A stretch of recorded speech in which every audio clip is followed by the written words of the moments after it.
Hello, my fine friends, and welcome to episode 8 of Destination Discourse. I'm your host, Stuart Butler, joined today, as ever, with my good friend. What's your name? I've forgotten it. No, I haven't really. It's Adam Stoker.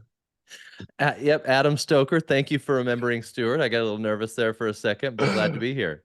See, I broke the fourth wall a little bit because I'm continuing a joke that we had before we started recording that no one would get because we were talking about me messing up Amir's name a couple of weeks ago. But anywho, it's Adam Stoker, and then I'm also joined here with my brand new friend Zeek Coleman from Tourism Economics. Zeke, how are you today?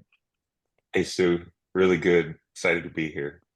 We're excited. Now you are one of those folks in the industry that has gone from the light side to the dark side, right? You used to be at the DMO at Visit Savannah, went with Dara, and now at Tourism Economics. It's a lot of you folks that switch the wrong way. You're meant to come the other way from the dark side to the light side over to the DMOs. But glad to have you today. We're going to have a fun discussion. We're going to be talking about correlation versus causation. Are people confusing the two? That's going to be the topic today. But guess what, guys? Before we get into that, I know this is the moment you've been waiting for your entire lives, not just for the past week, but it is time for the number one segment in the industry. It's time for Stu's News. You ready? Let's do it.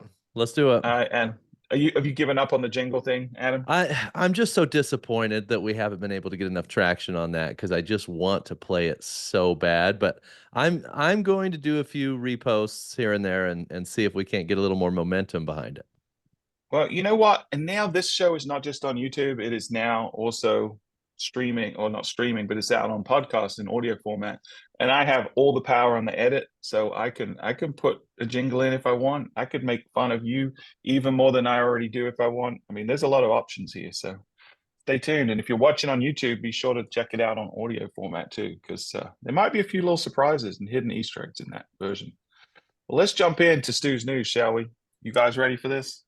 Let's do it. So you haven't seen this article yet, Adam and or Zeke, and so Google just came out with their quarterly report, and it's there's nothing too surprising in it. $88 billion in revenue, something like 76 billion of that is search, which people keep talking about how they're growing all these other services and like cloud services and business services, and they're growing significantly, but still the vast majority of their revenue is coming from search, which I think we would all agree is a very brittle and precarious situation for Google to be in.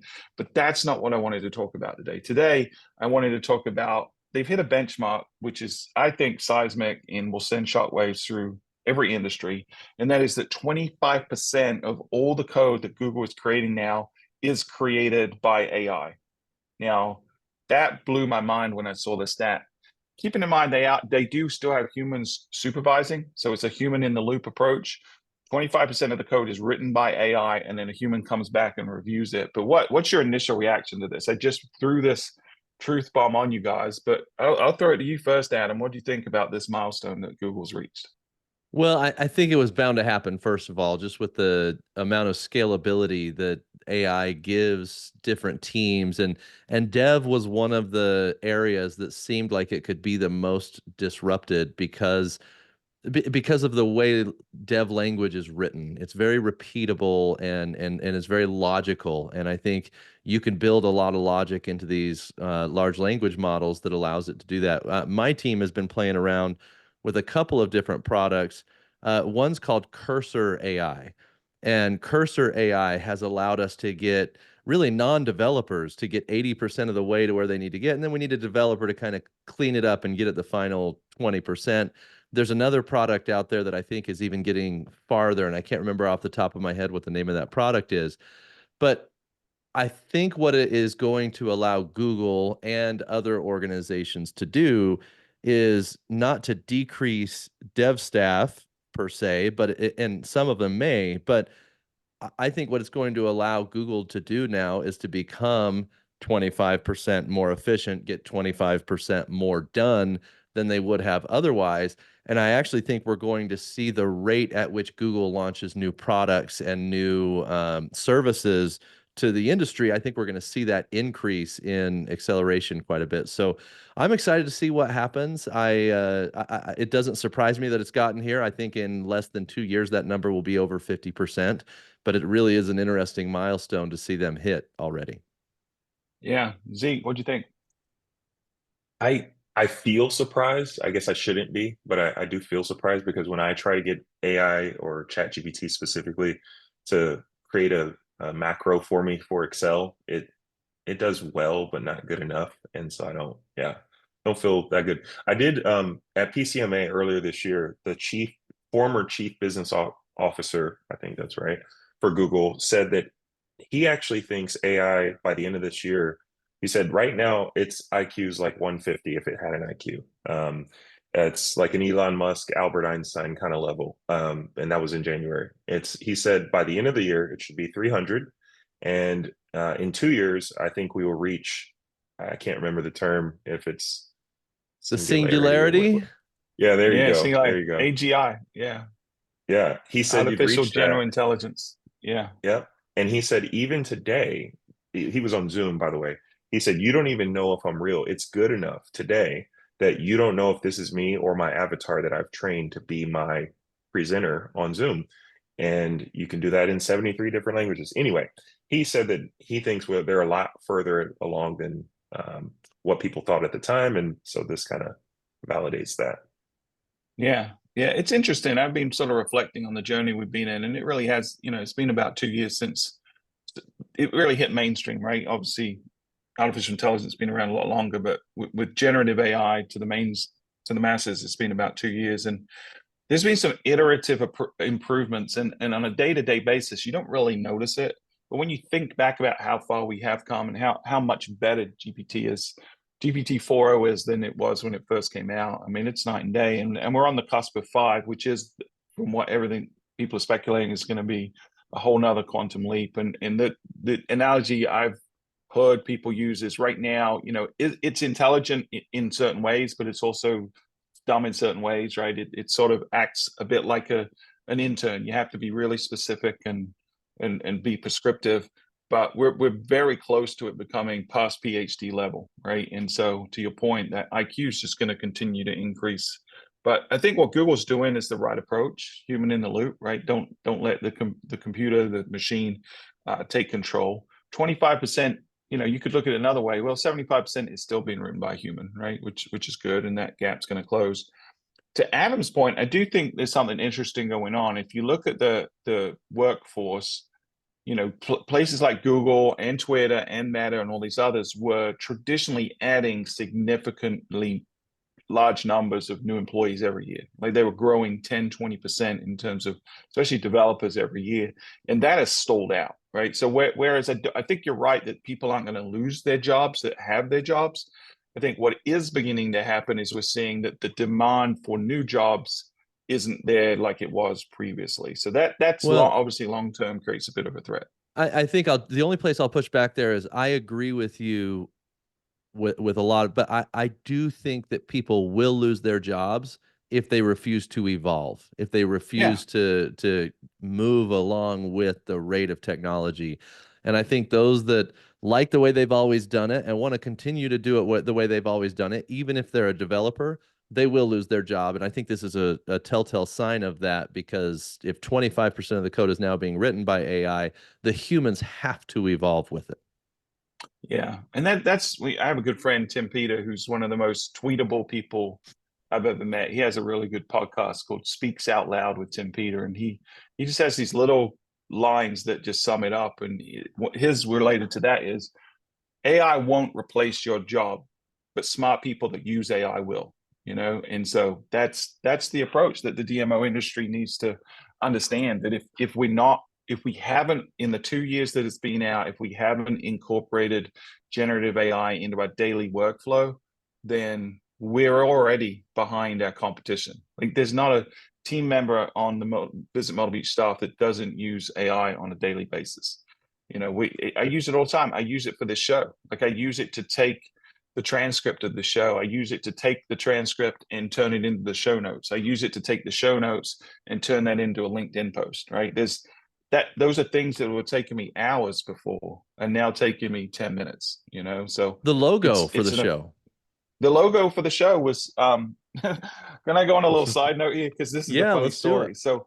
So I use ChatGPT or DALL-E for the image generation for the logo for the show, and it's notoriously bad at letters. What AI does is it tokenizes letters into essentially a number, right? And then it tries to generate the image based on that. And there's different generative AIs that do better with images, but DALL-E has some issues when it comes to words. And I kept trying to get it to say destination discourse, and it would come up with this amazing logo, but it would be destination discourse without the R. It kept missing the R for some reason. And I was spelling it right, and I tried it a million times. Occasionally it would put something that looked a bit like an R in there, and I was getting so frustrated. And then finally I'm like, I'm just going to tell it to generate a logo, and I spelled it with 2 R's. I put destination discourse with 2 R's, and it came out with a logo that you guys see. Like it just ignored the first one and added the second one for some reason. So sometimes the human has to trick the AI into doing what it wants, but it worked, right? I don't have any design skills, and so I couldn't have done that without AI. But everyone needs to embrace it if they haven't already. So let's move on. Adam, I want you today to set up this topic. This was your guest. This is your idea. So tell us why should people care about this topic of correlation versus causation? Yeah, and really, I've been excited about this episode. Zeke and I talked about him coming on, I think at this point, maybe even a month and a half ago or so, and I've really wanted to touch on this. 10 years ago, as we were trying to navigate destination marketing, there was so few data resources available. I mean, at the time, it was like the hotel collects the revenue, the destination does the advertising, and the data connection is non-existent between the two, which made it almost impossible to measure the effectiveness of what we were doing in the destination marketing field. And so I was really excited when a lot of these new data companies started popping up, and they're not so new anymore, but when they came out, they were new. And I loved what I was seeing. There was Zardico, Datafy, there's Adara, obviously has products. Arrivalist has products. Tourism Economics, which Zeke will talk probably a little bit about today, has products for these data connections. And finally, we were able to actually see some of the closing of the loop between the destination doing the marketing and the visitor actually visiting. And over time, as I've watched those data companies develop their products and develop the way they communicate about those products to the industry, there was a point, and I actually can't remember the time when it was, but I started to go, wait a second, we may be going too far with what we're saying we're capable of now. And that led me to the question of, are we, just because we're so excited about the data connections that are now there, are we jumping over correlation between what tactics happened from a marketing perspective and that people visited? Or have we gone all the way to say that it's causation, meaning that the action that has the data connection is also the cause of the visit instead of being one of the data points that influenced the visit? And I think if we jump too far into the causation side of things and start claiming that every tactic that happens to have the data connection with the visitor was the causing factor, we're going to end up with a whole bunch of destinations that are doing direct response media without going to the work to build a brand that in most cases led to the ultimate data connectable action that took place. And I'm a little nervous about overcorrecting, skipping correlation, and attributing everything to causation. And that's why I wanted Zeke to come on. Zeke's been on the DMO side, did a ton of great work at Savannah, especially on the digital marketing side, and has now been at 2 different data companies. And actually, Zeke, one of the things that you said that made me really excited to have you on this is even that you're using ChatGPT to help you develop macros that you can use in Excel and be even more efficient in Excel. Only somebody that is deep in the data is using ChatGPT to build macros in Excel. So it just shows how much work you're doing on the data side. I'd love to have you maybe give your overview of, first of all, is my hypothesis incorrect? Are we overcorrecting into causation? And where do you think we're at as an industry from a data perspective? Yeah, great preface. And I mean, I would say we're all over the place, and I think it's a couple different reasons. There was a lot of turnover during the pandemic, and you had a lot of new people come in. So you've got people that have been in the industry for 20, 30 years, and you've got people that come from really smart industries like CPG, and they're like, what are we doing? And then you've got just everybody in the middle. We've seen some good things. We've seen some bad things. We've gotten bitten by the snake oil salesman who sold us a bill of goods. I had my share of that at Visit Savannah, and everything in between. I think we've all bought enough of the tools to know that they can't take credit for everything. No one can, because you can't see everything. You're not connected to everything. There are too many gaps. And I think the industry is probably ready for a more nuanced conversation. The challenge was, if I had been telling my board for 5-10 years that we were responsible for 80% of what was coming in that we touched, it's really hard to want to walk that back and say, no, actually I was wrong. And I know at Savannah we were really thoughtful about any time we introduced a new metric or KPI, we tried to introduce it parallel to what we were using, to kind of gently give that to our stakeholders. But I think that's the tension, is I don't want to look like I made stuff up or I was lying. And so then I don't want to show smaller numbers, because I have some stakeholders that are just all about the number. They think I'm their revenue manager. And so that makes it tough. Yeah. And it's tough. I think it is tough, because I think there's two things going on, two questions, existential questions that DMOs ask ourselves. One is, what is our role, right? Which is my role to generate demand for the destination, and then let the free market sort of capitalize on that. Let the hotels and the attractions sort of fight for the scraps on the demand that I generated. So should I focus my efforts top of funnel and let the businesses in town operate bottom of funnel, right? And we've probably swung that pendulum a little too far in that direction of going to top of funnel, and we started coming back a little bit towards the bottom of funnel. So I think that's one question, is what is our role as a DMO? And then the other one, which I think we're getting to, is how do I define success in the operations of this organization? So is my success measured in a traditional sense by ROAS or ROI, right?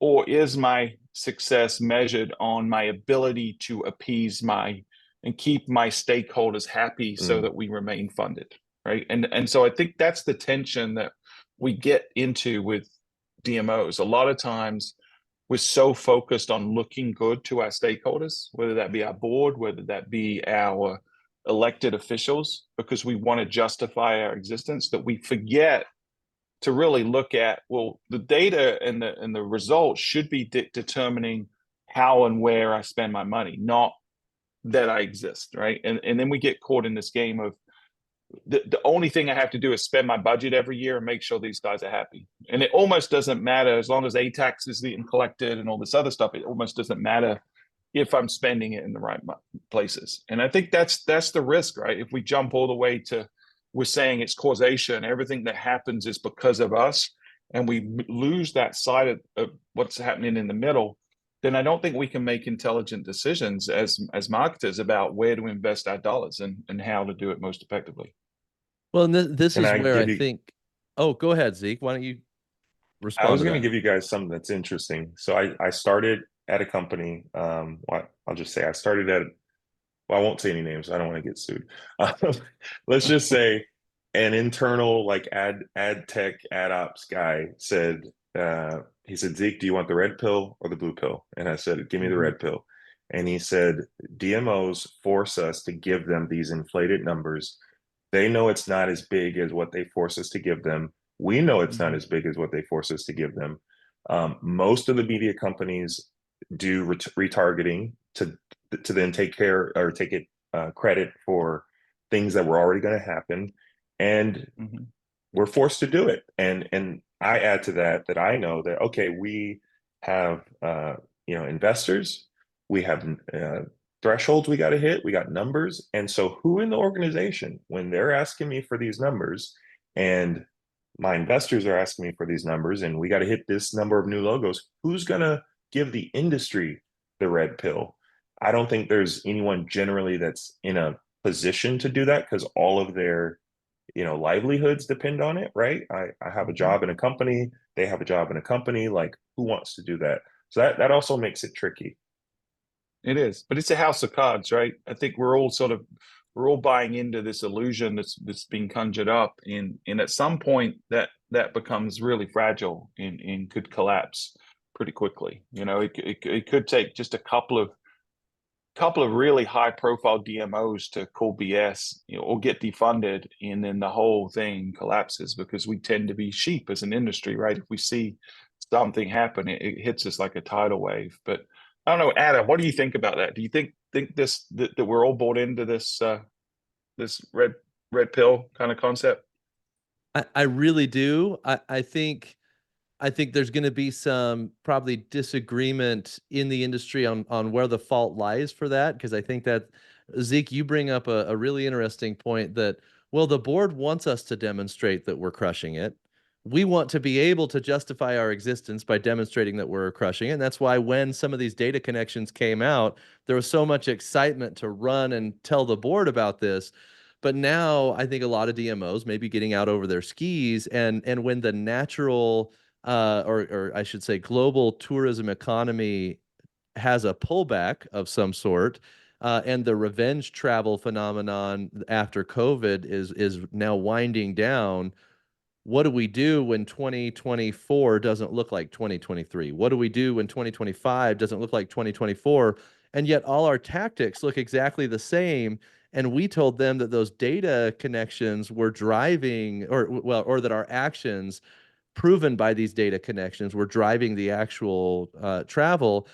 Then why, when the economy pulls back, is this all changing? And I think that's where I've heard more this year about unrest between boards and DMOs than I've ever heard. And we're actually going to have Bill Geist come on and talk a little bit about that in a later episode.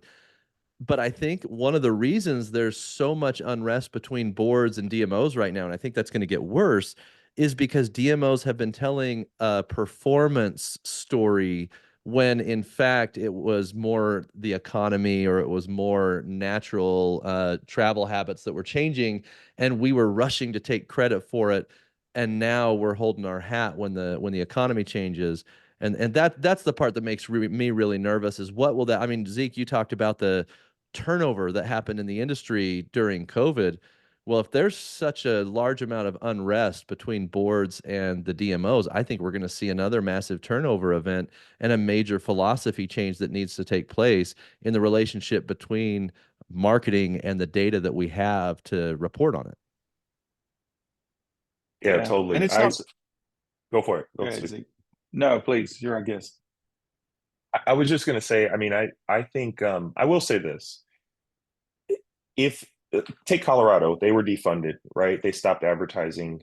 One of the things that does happen is if you aren't advertising and others are advertising, you will probably lose your share of the market, depending on who your closest competitors are, if they're getting in front of your potential visitors. So I don't think to be fair to the industry, I don't think it's all correlative visitation that was happening. I think that we do move the needle.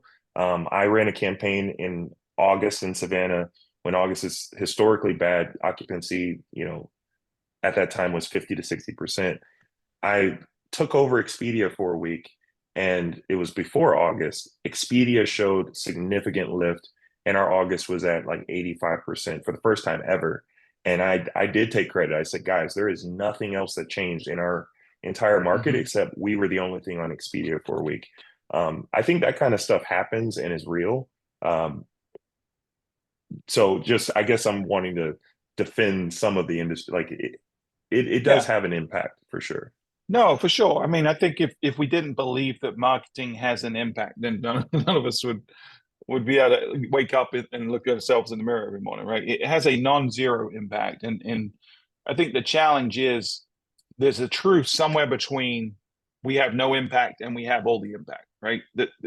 There's a spectrum, and we live somewhere on that spectrum. I think we've tended to take the far extreme version of that we have all the impact, but to Adam's point, I think there's so many macro trends that impact destinations, probably more than marketing does. But marketing is sort of the extra 5-10%, right? But if unemployment is bad, or if inflation is high, or if there's a global pandemic, like we can't control those factors. We can only control what we do. And I think we tend to claim credit for things that we shouldn't.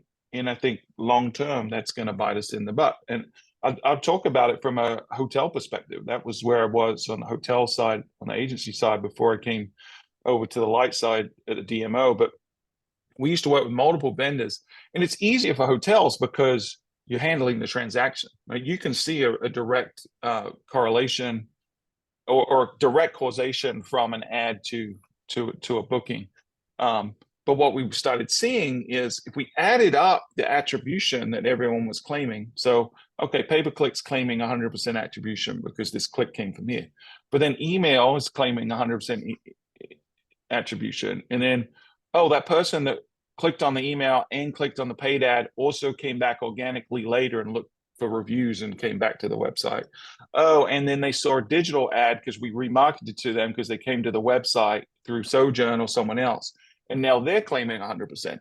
And then by the end of it, you look at this, even if you have a complex attribution model, it's like, oh, this ad or this booking has like 400% attribution attributed to it. And it's like, that clearly doesn't make sense, right? Because the truth is they all contributed, but we don't really know to what degree. And I think we've taken that as the industry to the extreme because we don't control the transaction. So we're just basically saying anyone that shows up in our destination, we had something to do with it, and we're not sure how much we had to do with it. So we're just going to claim it all.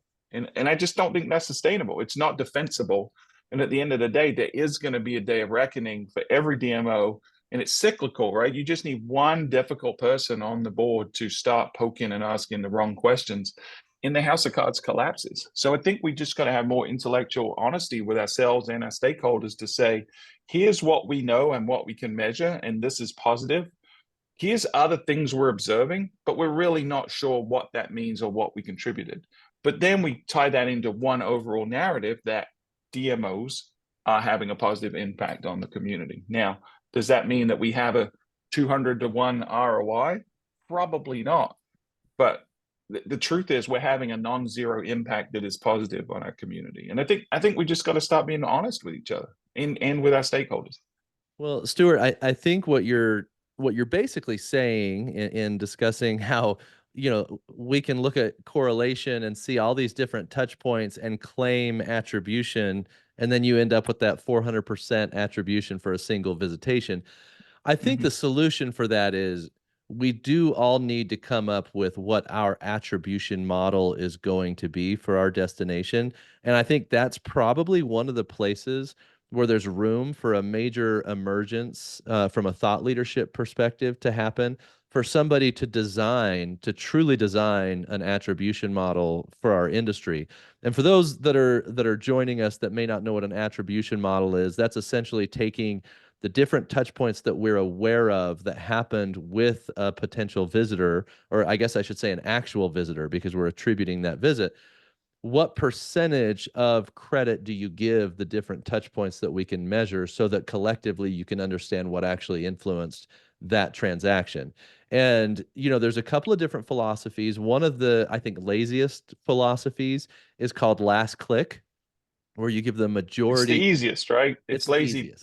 but it's easy, right? Because it's the most trackable, the most visible, the most defensible on the surface. But it's the one that leads to the biggest conflation of correlation and causation, because you just give a massive amount of credit to the last interaction you had with a customer. And this is where Google pay-per-click will sometimes look like you're highest performing digital channel when something caused them to do that Google search, right? And Right. yet we're going to give the most credit to the click that came from that Google search. And so there's a couple of other ones. There's time decay where, the closer you get to the transaction, those touch points get a higher portion of the credit than the ones that happened, say, 2, 3, 4 months ago that you can track.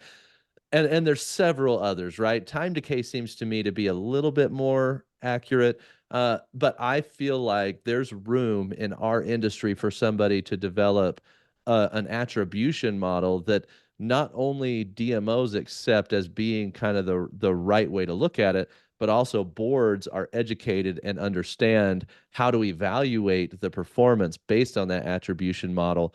And I'm not sure we're in a position to I don't know, to truly release that Yeah. today. Well, it's hard, right? Because we don't control the transaction, and an attribution model has to end in some kind of action, which is, typically DMOs end at either a website visit or a click to a member, an investor, right? They're not typically tracking conversions. Although we do at Visit Model Beach, we use a product called Flip2 to allow us to go through the conversion. I think I'll push back a little, Adam, because I don't think a singular attribution model is ever going to be effective, because every attribution model you can ever conceive of has bias baked into it naturally, right? And so if you do a time decay, it's obviously biased towards bottom of funnel versus top of funnel. So you can end up attributing more value to things like pay-per-click than you would to, say, a display ad. Things like a linear distribution have the opposite, right? They're going to favor some of the earlier things perhaps more than they should. I'm a big fan of things like J-shaped or U-shaped attribution model, where you sort of overinflate the attribution at the beginning and the end of all the touch points, right? I think those are good. But the reality is there's no one singular model that's going to tell you the full story or help you make decisions. And at the end of the day, data should be there to help us make decisions, not justify our position, right? And so if I'm looking to say, should I spend more money in this channel or this channel, well, it really depends where that channel hits someone in the journey, right? If they're high in the funnel, low in the funnel. And I just realized the irony of saying funnel a lot when we had an argument a couple of episodes ago I about mean, how we listen, I shouldn't don't use want the to term say that funnel. I'm vindicated or anything like Yeah, that, but it yeah, is interesting to hear your usage of that term. yeah. I'm dumbing it down for you, Adam. But let's keep going. So the reality is you should use an attribution model based on the decision you're trying to make. So if you're trying to make a decision about something that's top of funnel versus top of funnel, then use one attribution model. If you're trying to look holistically, use a different attribution model. And then talk intelligently about, here's what we observe with this attribution model. Here's the biases in this attribution model. Now, here's what we see this other attribution model, and here are the biases. And then we can have an honest conversation and develop a narrative around that. But it's complicated, and no one is really doing that in the industry. So I agree with you, Adam. I think it's an opportunity. So I'm going to throw it to tourism economics. You guys need Yeah. to take this one and run with it. Yeah, I want to hear Yeah, Zeke's response. we've actually, so we've undertaken to do exactly what you're talking about. I will share that when it was suggested by Adam that we take out, we net out those that were going to come anyway. I said, Adam, do you understand? I told him the red pill story, and I was like, you understand that like the industry has never done this. You're going to potentially give a lower number than they've been giving. You're probably going to give a lower number because we know, and it's going to be more variable based on how effective they are at doing the things that Stu was just saying.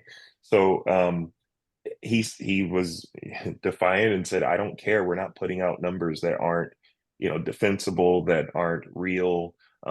He's said, I've had my share of skepticism anyway about, the effectiveness of some of this stuff. If we're going to be in it, we're going to do it in a way that's reasonable. And it doesn't mean that we're going to do it and we're the only ones that can do it right. It just means that we're going to be much more iterative in our model, and start with things like a control group. So one of the things we did was we have a global feed of all the users that we can see traveling, and we're using mobile location data, and so we're seeing all the home locations, common evening locations of those users that then come into a destination. So everyone's visitation rate, if you will, into the destination, comparing that to those that are exposed, and netting out, those that were probably going to come anyway based on what it is without exposure, and also creating, not lookalikes, but kind of like a lookalike group. So these people are from the same census block and exhibit similar travel behaviors. So you're not comparing Zeek, who travels twice a week, 39 weeks of the year, to Sam, who travels 3 times a year, and saying now, basically skewing it because I travel so much. But I think things like that are smart, and I think being collaborative instead of guarded. The more that we partner with smart companies, we were just on with talking with Tempest, and those guys were talking about how websites can be, load times can affect how much you can do website attribution. Like, does the pixel even fire? Like, that's super smart, and that's those guys' expertise. If we partner with them and say, how do you think this should work? This is what you do best. Here's what we do best.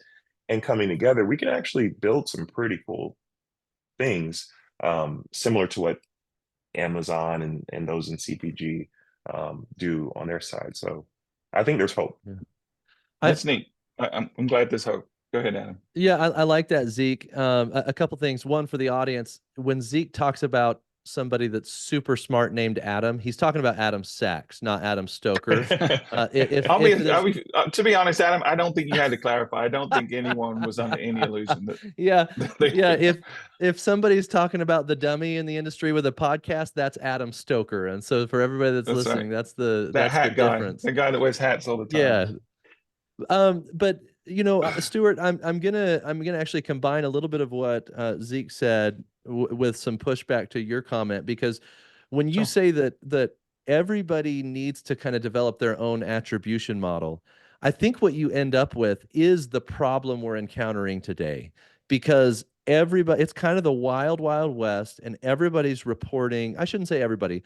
A large number of DMOs, especially the less sophisticated DMOs, are presenting inflated numbers to their boards provided by the data companies who want to justify their existence and also want to help and support the industry, but might be giving data that like Zeke said at the very beginning, that they don't necessarily want to red pill everybody. They are telling everybody kind of what they want to hear.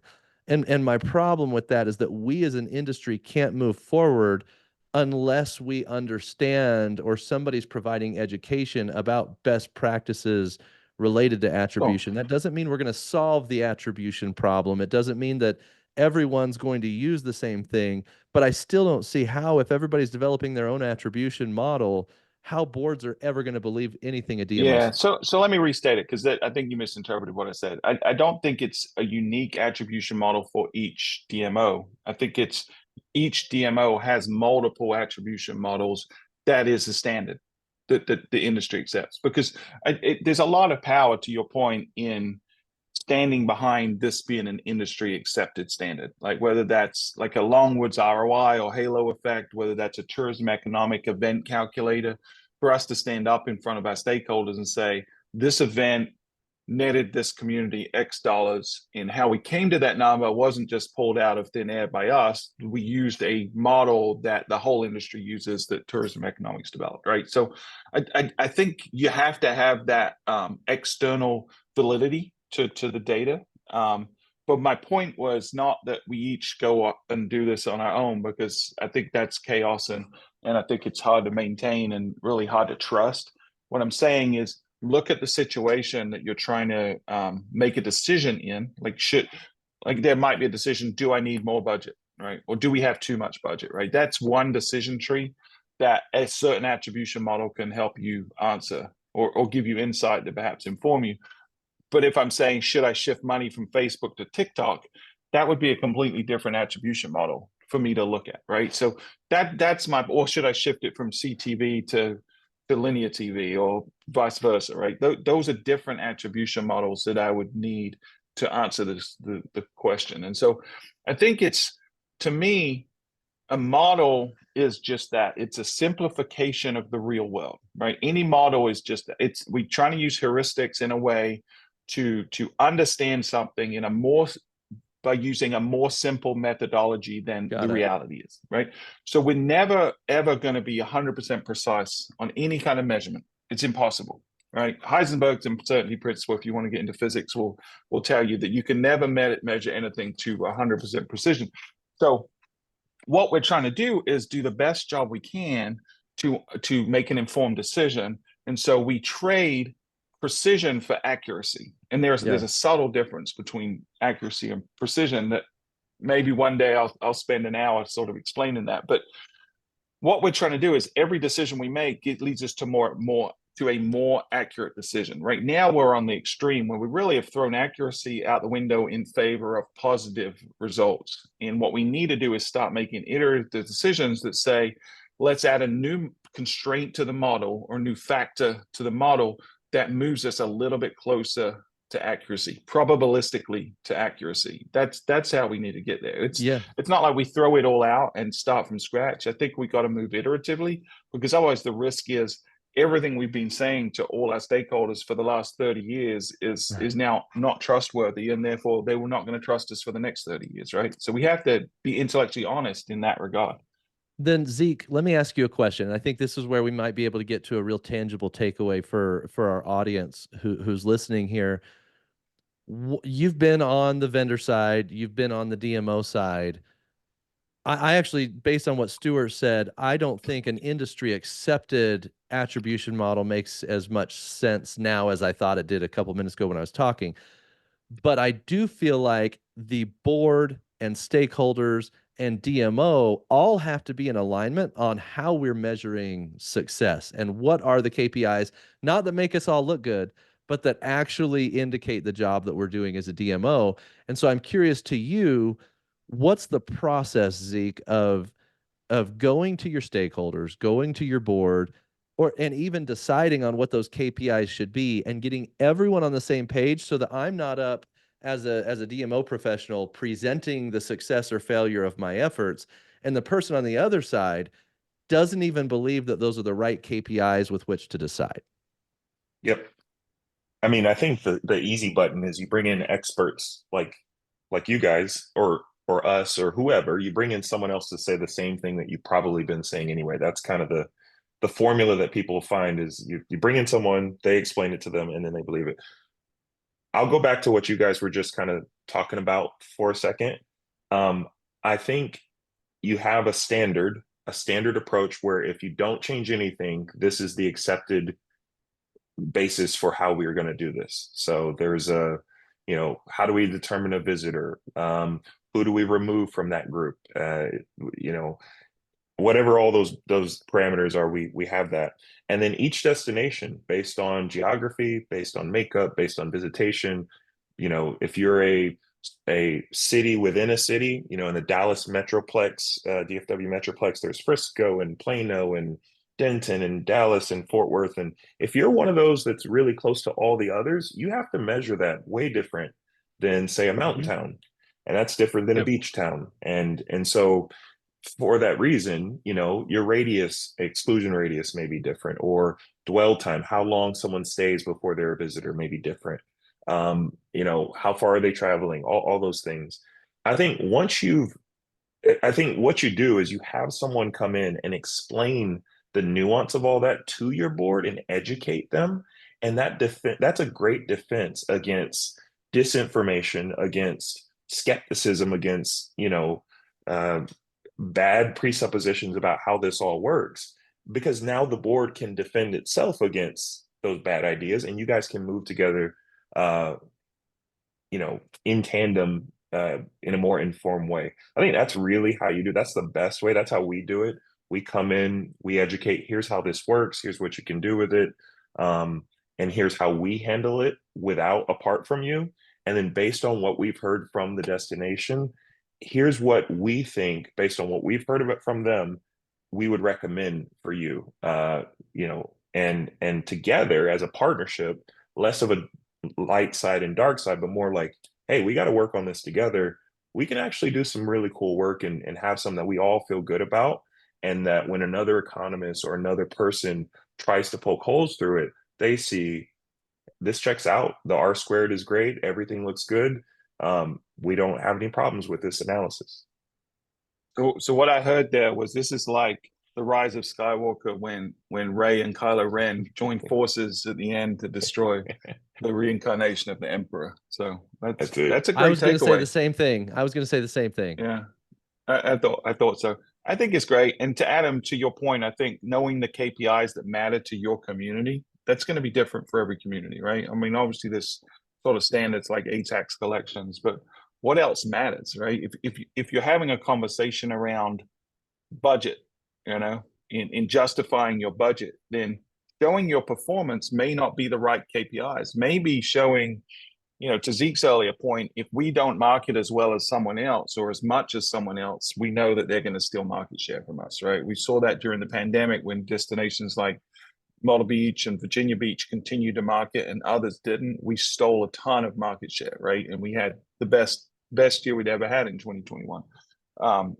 It sort of settled down. But when I'm looking at justifying my budget, and Myrtle Beach has a sizable budget, right? Relative to a lot of destinations, we're in a very good position. But if I start to look at that in a different perspective and start to look at that from, say, okay, how big is our economy? You know, well, if I've got a $16 billion tourism economy, then is my budget appropriate? If I have 20 million visitors a year, what does that work out to that I'm spending per visitor? And how does that compare to other folks? So I'll give you an insight. Like Myrtle Beach spends about $2.38 per visitor on advertising, right? The vast majority of destinations are spending $4 or $5 plus per visitor on their marketing, right? So does that mean we have too much money, or does that mean we don't have enough money, right? So I think you know, it's the attribution of results are important, but also looking at other KPIs that can justify the position and steelman our position in a way that we don't have to worry about inflating our numbers anymore, because the conversation about are we appropriately budgeted is off the table. We've answered that in a different way. Now let's focus on how the marketing dollars are performing relative year over year or channel to channel or things like that. So I think that's Zeke's really 100% right. Starting with the education. I think that's really exciting. The possibilities. It's kind of like ESPN. The other day, I saw them say Tyrese Maxey has the highest. He's among the highest scorers in NBA history across the first 3 games, and it's like, what kind of stat is that? Who did you guys just have that sitting on a shelf somewhere? He's up there with, you know, I think it was like Wilt Chamberlain, and it's a really powerful point. But it's like they did that because they have all the data in one place and they ran the analysis. I think for tourism, what can happen when we sort of settle the advocacy question is like what you just said, Stuart. You can then say, oh wow, that $2.38 is fantastic. What about for those visitors that drive regional dispersion? How much does it cost to get them to do that go outside of the great parts? And maybe it's a more nuanced, maybe it's $1 for the top spots and it's $5 for the, you know, to get them out of the normal places. Or you know, some of our mountain towns, they're like, we don't want more visitors, we want less. Right. And so how are you going to prove to us that we are keeping them within our optimal range of visitation into the communities? I think that's where this will get really fun, actually. Yeah, I agree. And if we start simple, then we can obviously add complexity to the models. But I think having the courage to stand up and say there's a better way is the starting point. Bringing in expertise, whether that be along Longwoods or tourism economic or some other folks from even outside of the industry to have those conversations and start to think different. I think that's the next step. And I hope we're on the cusp of something a little different in this industry, because I do believe that what we're doing right now is not sustainable for the long term.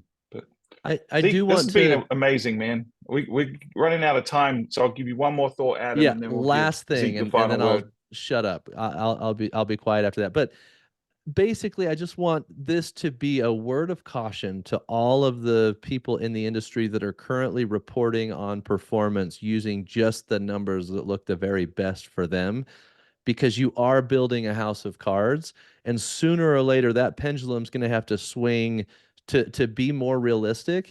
And if you don't make that change on your own, it's likely going to result in the next person that gets your job having to go through that. And so I would just say, make sure you are accurately reporting and not conflating correlation and causation.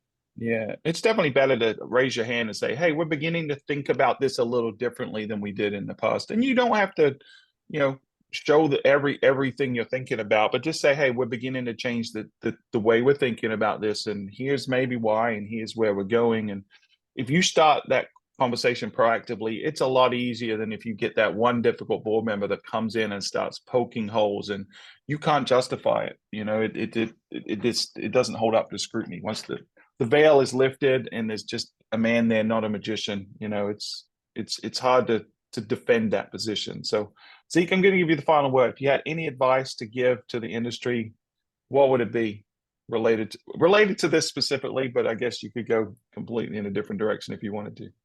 No, no, I would say ask interesting and difficult questions. I think that's the the thing that I always did is I listened to every single pitch all the way through, and then I asked lots of questions so I could learn about what each partner is doing. And you can pretty much come up with a list of the same questions for every partner generally, and you're going to get, I mean, you're going to get great answers. Simple questions like, um, who is your biggest competitor?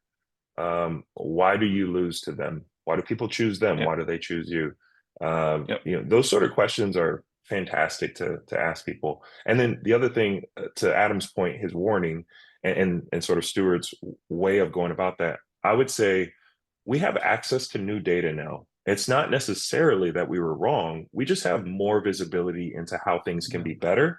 And similar to we weren't wrong for spending, an hour to write that LinkedIn post from the show notes. We weren't wrong. We just didn't have ChatGPT to help us write it.